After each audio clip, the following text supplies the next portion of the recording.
يعتبر عمر بن الخطاب أحد عباقرة السياسة والإدارة في التاريخ الإسلامي خصوصا والعالمي عموما، وقد اتسعت حدود الدولة الإسلامية خلال عهده اتساعا عظيما جعله يقدم على إنشاء تنظيم إداري فعال لإبقائها متماسكة وموحدة. قد استتبع هذا الأمر تنظيم وإنشاء عدة مرافق مهمة لم تعرفها العرب من قبل، وعرفتها ولكن على نحو ضيق بسبب طبيعة حياة الناس داخل شبه الجزيرة قبل الفتوح الإسلامية. ومن مآثر عمر بن الخطاب الأخرى توسيعه وترميمه للمسجد الحرام في مكة والمسجد النبوي في المدينة المنورة لاستيعاب الأعداد المتزايدة من الحجاج بعد أن اعتنق الكثير من رعايا الشام والعراق ومصر وغيرها الإسلام. اتسعت أقاليم الدولة الإسلامية الأولى نتيجة انتشار المسلمين في الأقاليم المتاخمة لشبه الجزيرة العربية. لذلك عمد عمر بن الخطاب إلى تقسيم الأمصار المفتوحة إلى 5 مناطق كبيرة تنقسم بدورها إلى ولايات، وهي العراق، الأحواز، الكوفة، البصرة، وفارس، سجستان ومكران وكرمان، طبرستان وخراسان، والشام قسم قاعدته حمص وقسم قاعدته دمشق، وفلسطين قسم قاعدته أيلة وقسم قاعدته الرملة، وإفريقيا صعيد مصر، مصر السفلى، غرب مصر، وصحراء ليبيا.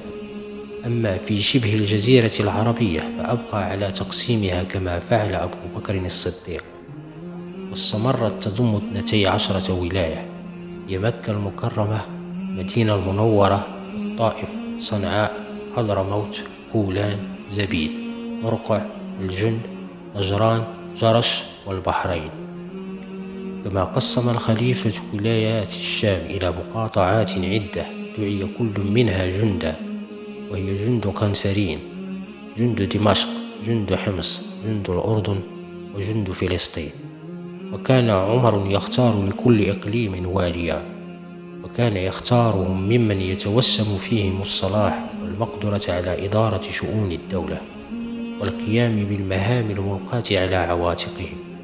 وكان عمر يوصي أولئك الولاة بحسن معاملة الرعية والرفق بهم وعدم تكليفهم فوق طاقتهم، ويحملهم مسؤولية تطبيق شرائع الإسلام وسننه.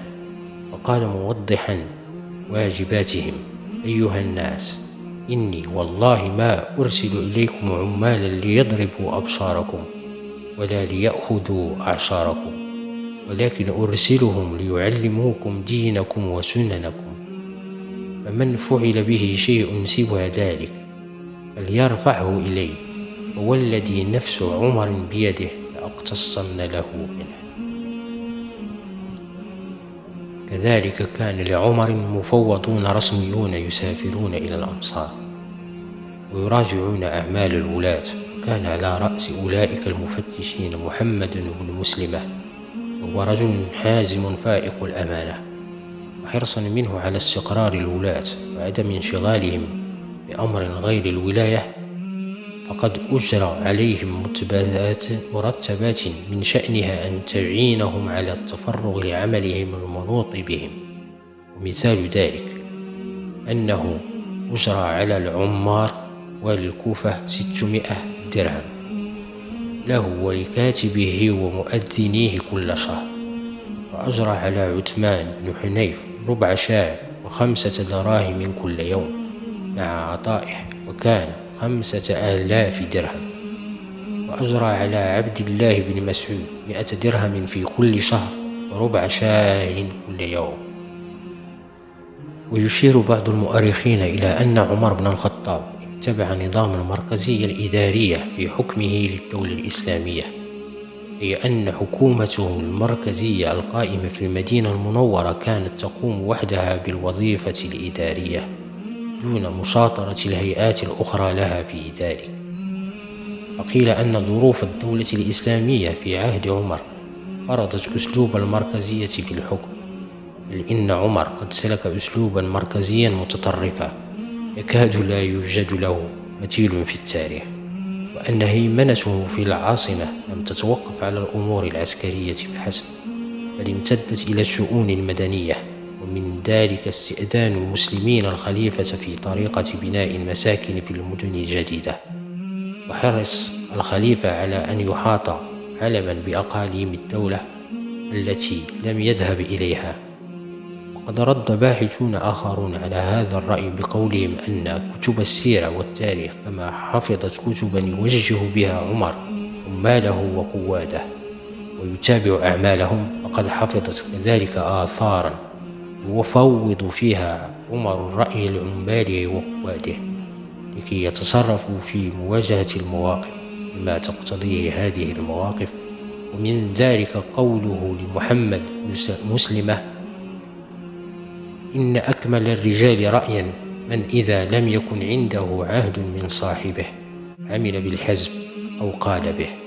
وقوله لمعاوية بن أبي سفيان حين بين له أسباب اتخاذه مظاهر الملك: لا آمرك ولا أنهاك.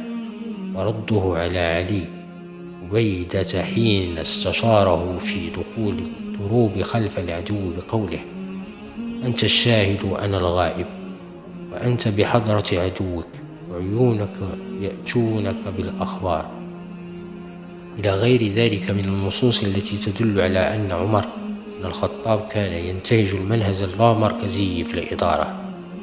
وليس معنى ذلك أنه قد رفع يده كليا عن الولايات الأخرى، بل إن من حقه وواجبه الإشراف على هذه الولايات ومراقبتها في الحدود الشرعية. نشأت الدواوين في عهد عمر بن الخطاب نتيجة لاتساع الدولة الإسلامية واتصال المسلمين الفاتحين عن قرب بالأنظمة الفارسية والبيزنطية في الأقاليم والتعرف على حضارتها. فانتقوا من بين ذلك ما وجدوه ملائما للاقتباس، كما أبقوا على الكثير من الأنظمة الإدارية التي ثبت لهم صلاحيتها لتلك البلاد. وقد اختلف في تحديد نشأة الديوان، فيحدده الطبري بالعام 15 للهجرة، بينما يذكره الماوردي في الأحكام السلطانية في العام 20. ومن الدواوين التي أوجدها عمر ديوان الإنشاء، وهو ديوان الرسائل، ليكون بذلك أول من وضع هذا الديوان في الإسلام. ثم أنشأ ديوان العطاء وديوان الجند الذي سجل فيه أسماء المقاتلين ووجهتهم ومقدار أعطياتهم وأرزاقهم، وديوان الجباية الهادف إلى إحصاء خراج البلاد المفتوحة وتنظيم الإنفاق في الوجوه التي يجب الإنفاق فيها، وذلك بعد أن وردت الأموال الكثيرة إلى المدينة المنورة مركز الدولة الإسلامية بعد فتح الشام والعراق. وأشار خالد بن الوليد وقيل الهرمزان وقيل الوليد بن هشام بن المغيرة بإنشاء مثل هذه الدواوين لإحصاء الأموال وطريقة توزيعها، وكان ذلك تمهيدا لإنشاء بيت المال أو ديوان الأموال، الذي يمكن اعتباره بمثابة أول وزارة للمال في الإسلام. وقد اهتم عمر بالأموال الواردة للدولة، وكان حريصا جدا على المحافظة عليها وإعطائها لمستحقها، وقد كان يتعامل معها كما يتعامل والي اليتيم مع ماله، فلا يأخذ منه إلا كما يأخذ أدنى رجل من المسلمين. وأبقى عمر على النقود الذهبية والفضية التي كانت متداولة وعليها نقوش مسيحية أو فارسية، لكنه أضاف إلى هذه النقود البيزنطية والفارسية كلمة جائز ليميزها عن النقود الزائفة. مع ذلك يعتبر عمر أول من ضرب النقود في الإسلام سنة 639 ميلادية الموافقة للسنة 18 للهجرة، معتمدا النقش الفارسي، وأضاف إليها الحمد لله، وفي بعضها لا إله إلا الله، وعلى جزء منها اسم عمر. كان البريد موجودا منذ تأسيس الدولة في المدينة المنورة، حيث كان النبي محمد صلى الله عليه وسلم يبعث الرسل إلى الملوك والأمراء ومعهم الكتب ممهورة بخاتمه. قد رتب عمر البريد بعد أن اتسعت هذه الدولة ليسهل عملية الاتصال بين المدينة المنورة والعمال وقادة الجيش في العراق وفارس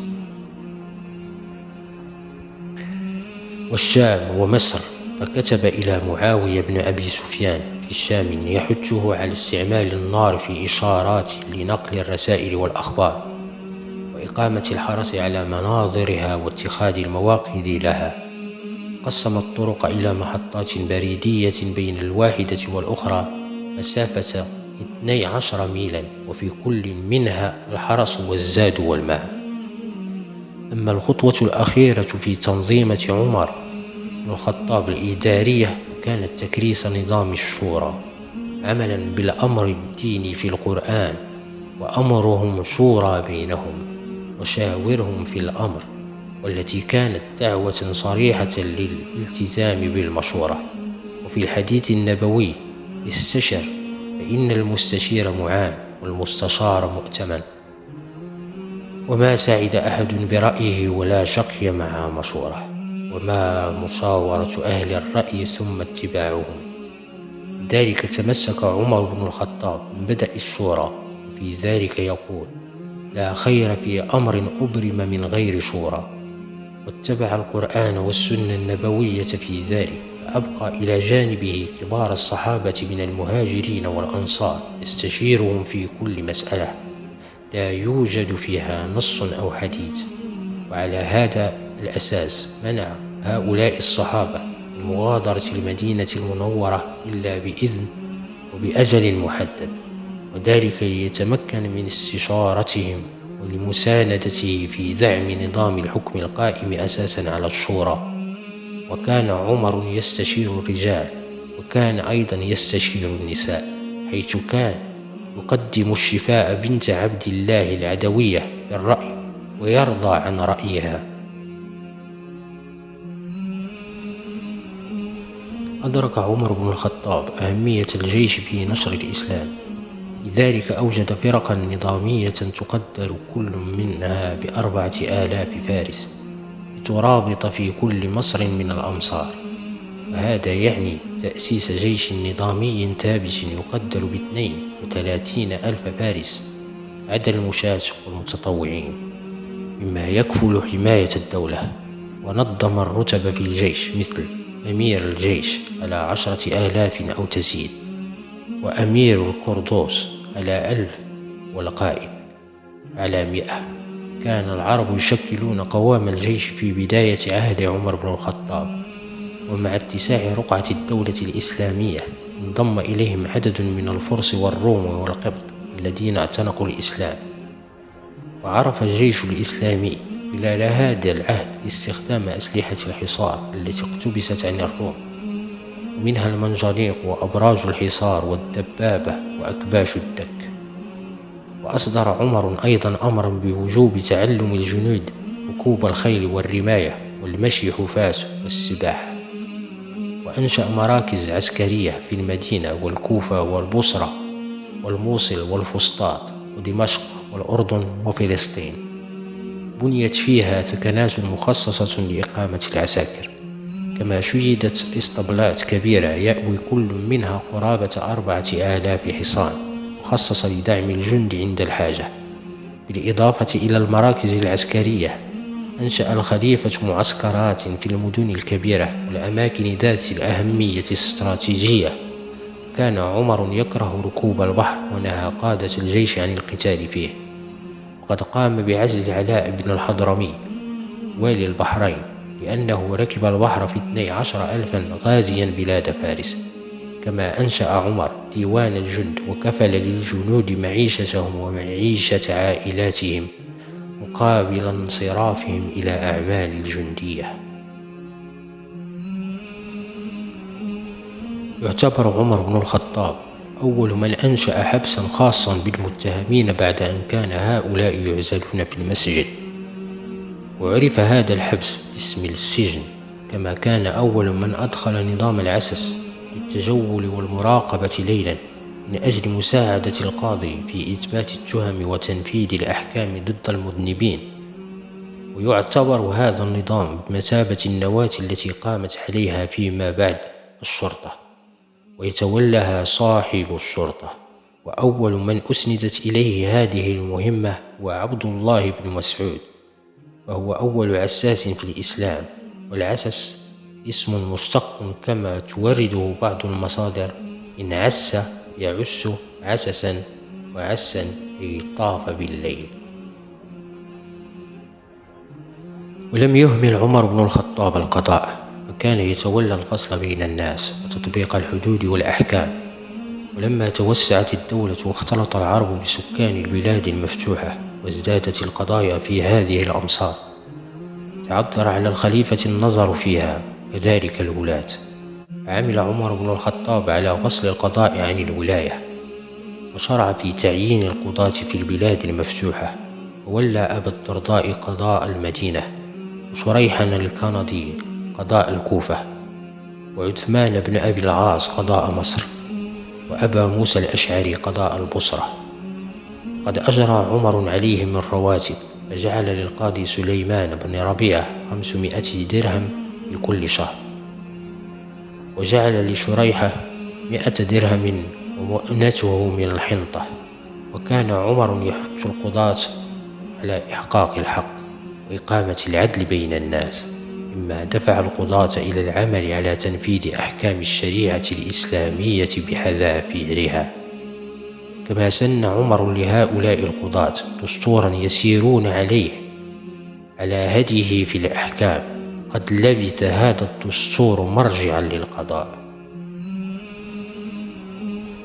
يرى بعض المؤرخين أن الحسبة نشأت في عهد عمر بن الخطاب، حيث وضع أسسها واختصاصاتها وكان يقوم بها بنفسه، ثم أوكلها إلى رجل أطلق عليه لقب المحتسب.